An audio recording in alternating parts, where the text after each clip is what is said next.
RWB is an art form. It is a way of producing vehicles that evoke a sense of euphoria.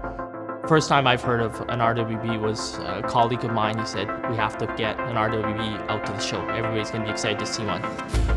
I remember, a bunch of videos that kind of came out with the Stella Artois build specifically.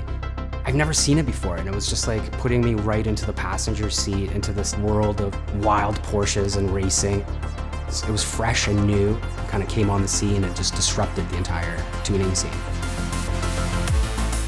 RWB stands for RAUH-Welt BEGRIFF, and it means rough world. And the translation, RAUH-Welt BEGRIFF, is actually the German translation of rough world.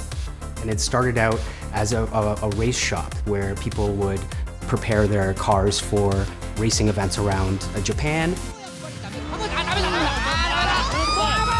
Basically a group of track rats, guys that kind of come together, that live and breathe the track. If something breaks, they like zip tie panels back on. It was very rough world.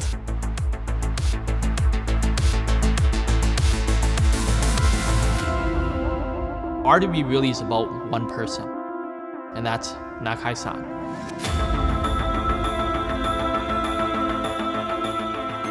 Nakai-san is a god of wide bodies, pure artwork. That's all he cares about, all his artwork.